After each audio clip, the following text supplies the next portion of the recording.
В городе Ивацевиче 7 утра, и я направляюсь на свой последний в этой поездке синий белорусский электропоезд. Будет очень трудно избежать соблазна добавить в это видео все 2,5 часа божественного стука колес, рева подшипников и лязга автосцепок.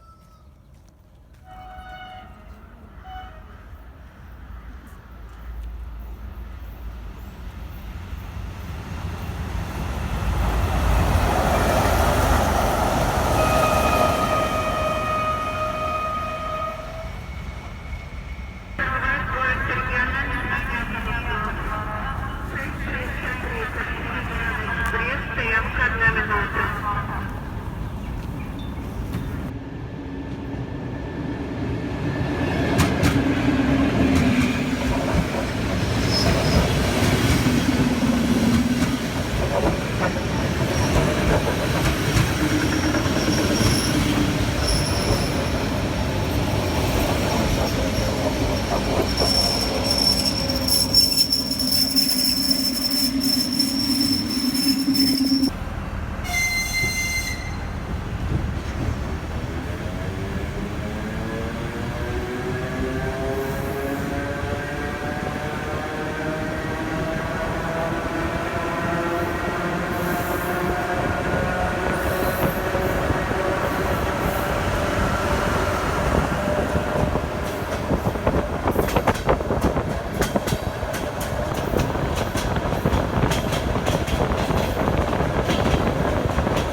Сегодня наконец-то настал тот день, когда я посещу Брестскую крепость. У меня это, наверное, в принципе первая достопримечательность, о существовании которой я узнал. Еще до энциклопедии Росмен, рассказавших нам о египетских пирамидах и статуях на острове Пасхи, у меня были тонны дедушкиных советских энциклопедий, посвященных войне с войной за войну и о войне. И описанная там Брестская крепость сильно выделялась из окружавших ее дотов, землянок и погребов с немцами. Неужели и на нашей земле есть крепость, такая же красивая, как в мультиках по Первому каналу?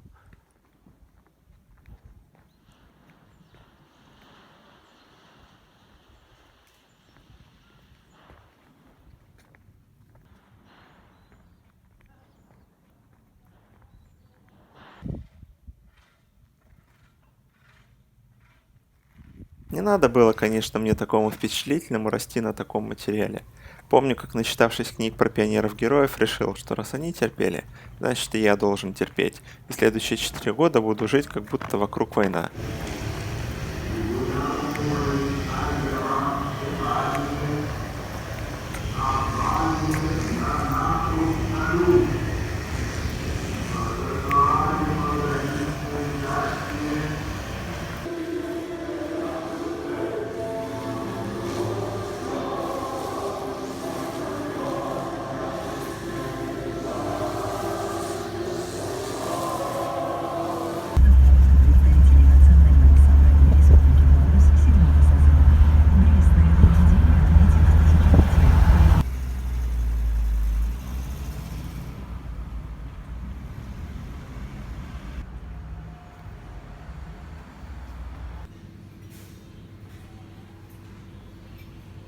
Когда мы в своей Москве мечтаем сходить в настоящую заводскую столовую и сытно поесть за 2 рубля и 31 копейку, мы совершенно забываем о том, что в столовой не будет кондиционера.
Так уж повелось у нас сейчас, что все красивое, ухоженное и продуманное называется европейским, видимо в противовес понятно какому.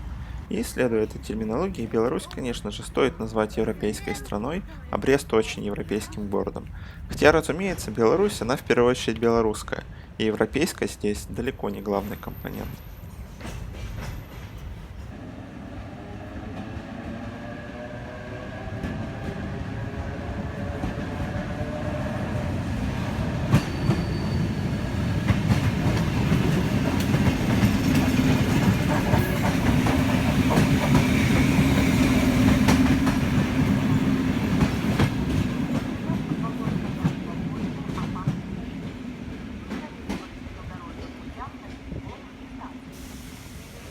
Позапрошлой весной я прочитал свою первую статью Сергея Балашенко о поездках на объекты железнодорожного транспорта Литвы в 2015 году. С тех пор и сам загорелся идеей проехать из Москвы до Европы на пригородных поездах. Сейчас уже по факту кажется странным так долго тянуть с таким простым делом. Наверное, сложно было найти время на такое достаточно странное мероприятие, когда в мире есть еще 228 других государств. Но теперь я точно знаю, что повторю подобную поездку еще не один раз и не два.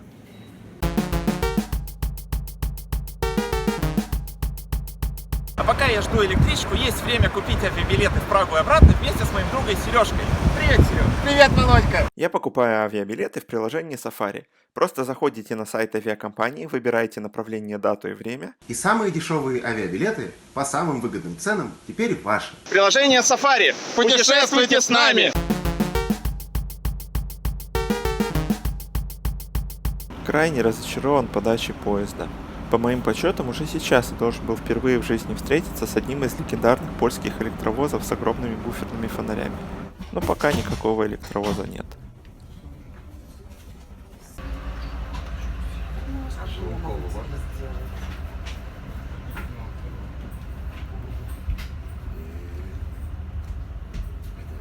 Переводчик. Ставь себе.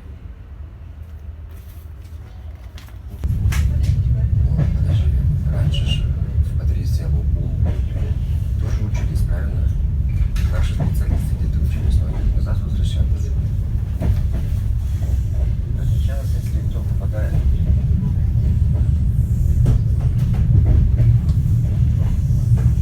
Так, короче. Алло.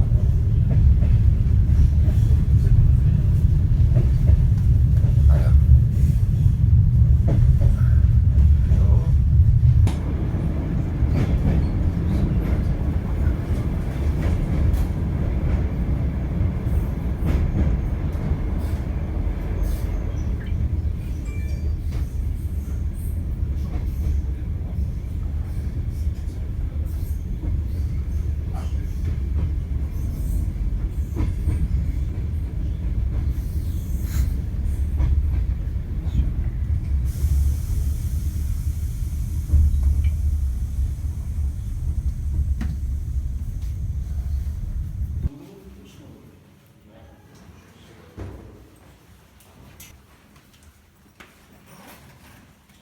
Ну вот и все, я дома. Симку можно свою поставить. Погуляем пару часов по приграничному Тересполю. Я очень люблю польские города, они похожи на то место, где я родился и вырос таким, каким я его помню. Как будто снова оказался в детстве. Одна эта бетонная круглая доска объявлений чего стоит, у нас во дворе была такая же. Велосипеды, клумбы, лавочки с бабушками у подъезда. По центральной улице, улице Войска Польского, иду на восточную окраину города. Dwa serduszka, cztery oczy, ojojoj, co płakały we dnie w nocy, ojojoj. Czarne oczka, co płaczecie, że się spotkać nie możecie, że się spotkać nie możecie.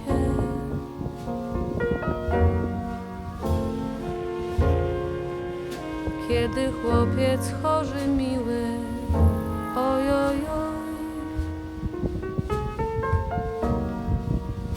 i któż by miał tyle siły, ojojoj.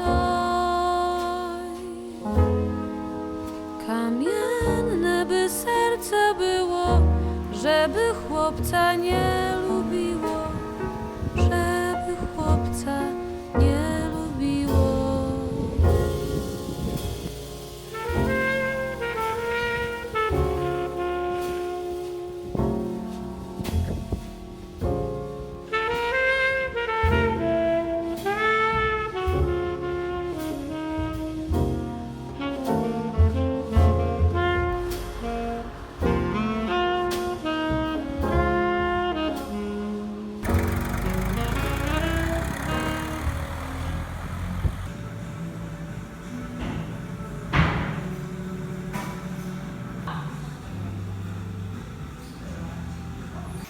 И снова мне не повезло на поезд. Вместо красивого старого приехал некрасивый новый.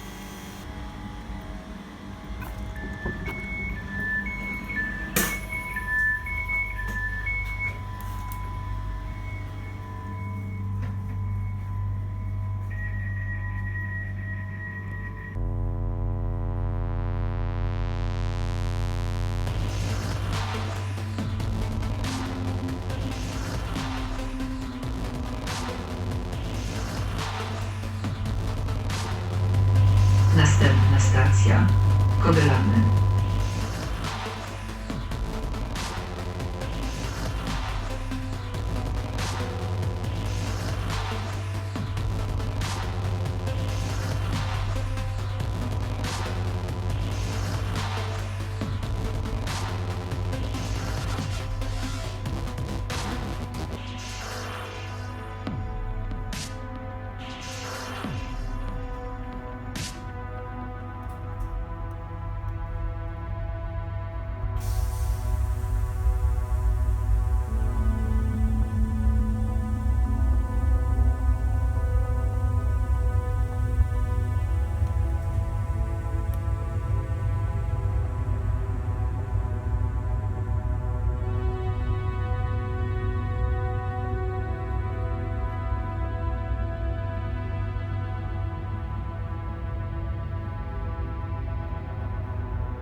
Поезд очень хороший. Кондиционер настроен на правильную температуру и чистый. Самое главное, при полном отсутствии сотовой связи прекрасно работает Wi-Fi. Następna stacja Hotelów.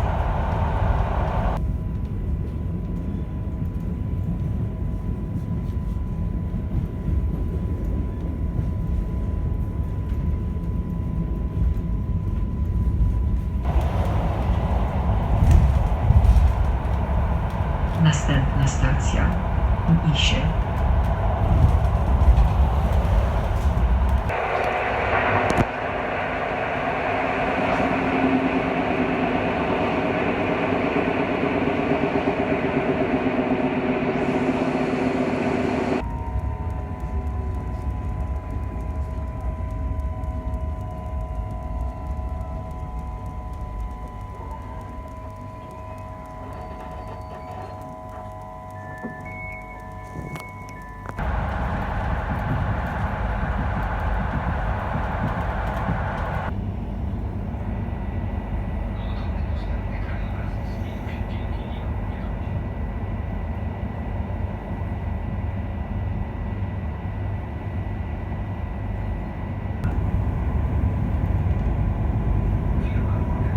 Łuków Zapowiednik.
Ну вот мы и приехали.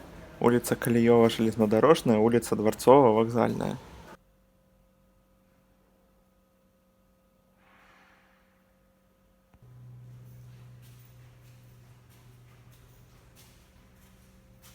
Pociąg Warszawa do stacji Warszawa Zachodnia przy stacji Odwrót Warszawa Wschodnia Warszawa Śródmieście. Odjedzie z toru pierwszego przy peronie drugim. Pociąg osobowy do stacji Warszawa Zachodnia.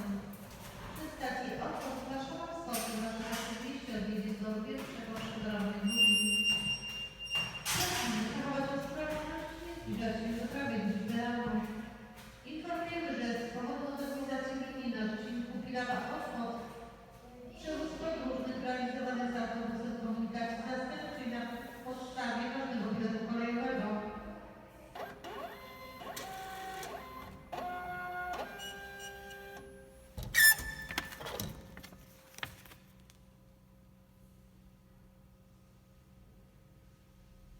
Погуляем по прекрасному городу Демблен и поговорим о знаменитом польском дизайне локомотивов. Тем более, что повод подходящий. Прямо с поезда нас встречает узкоколейный паровоз Т-49 по прозвищу Рыщ, то есть Рысь, производившийся в конце 40-х. В паровозе сразу угадывается польское происхождение, и несмотря на то, что с развитием светотехники надобность в таких огромных фонарях отпала, эту традицию поляки принесли сквозь десятилетия. Самый важный электровоз Польши – ЕО-06, с которого началась массовая электрификация польских железных дорог, производился English Electric по образцу British Rail Class 83, но с огромными фонарями. Луганский тепловоз М-62, производившийся для Польши и получивший там номер СТ-44 и прозвище Гагарин, тоже обзавелся этими фонарями. Милейший электропоезд ЕН-57, ради поездки на котором я и приехал в Польшу, разумеется, следует по станции Пьонки тоже с этими фонарями. Его модификации производились в таком виде вплоть до середины 90-х годов. Более новые версии рисуют уже, конечно, нейронная сеть, но на железных дорогах Польши до сих пор остались тысячи милых электровозов и электропоездов с огромными добрыми глазами. И вот мы уже у гаражей ракушек, отделенных от микрорайона имени 15-го пехотного полка «Волки» каким-то заброшенным подъездным путем. Я прошел через ту часть города, что у нас обычно называется линейной, то есть расположенной по другую сторону железной дороги от исторического центра, и вышел к набережной Вислы, где рядом с мостом имени 15-го пехотного полка «Волки» расположился городской дом культуры. Чуть дальше стоит бывшая русская крепость Ивангород, но ведь у гаражей гулять интереснее. Может показаться, что я иду сейчас по насыпи разобранной узкоколейной железной дороги, но на самом деле это просто противопаводковый вал. Справа от него, туда где шли подъездные пути, расположился редут имени генерала Мартина Конского, до начала Второй мировой войны использовавшийся как склад сырья. Все это вместе с крепостью до сих пор является территорией действующей военной части.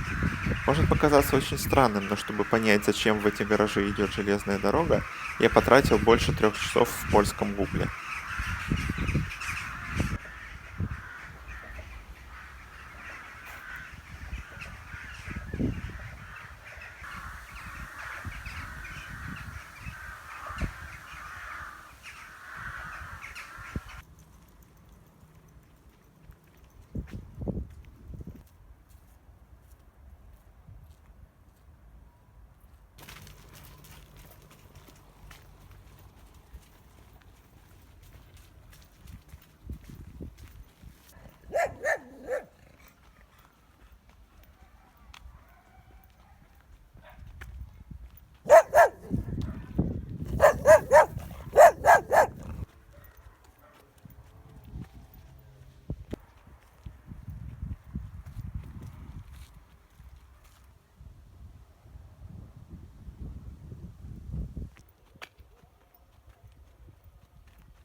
Pociąg osobowy ze stacji Warszawa.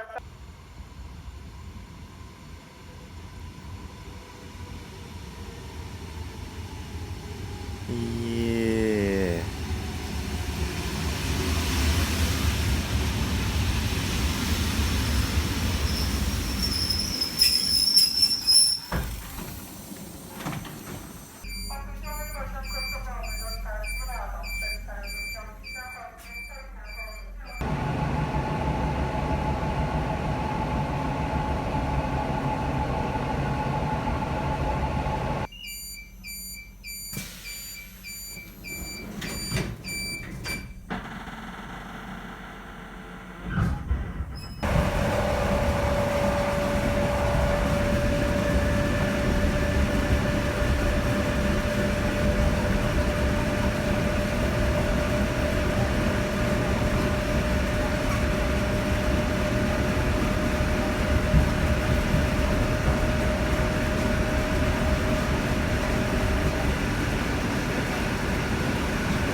Я взял за правило не бронировать отель, пока не сел в электричку, и не садиться в электричку, пока не убежусь, что там, куда она едет, есть отель.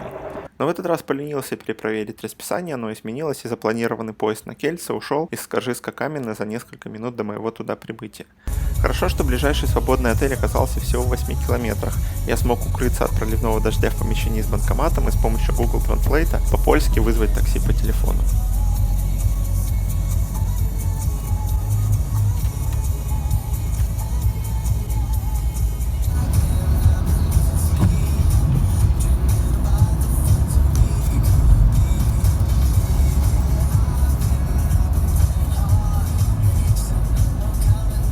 Na rondzie pierwszy zjazd.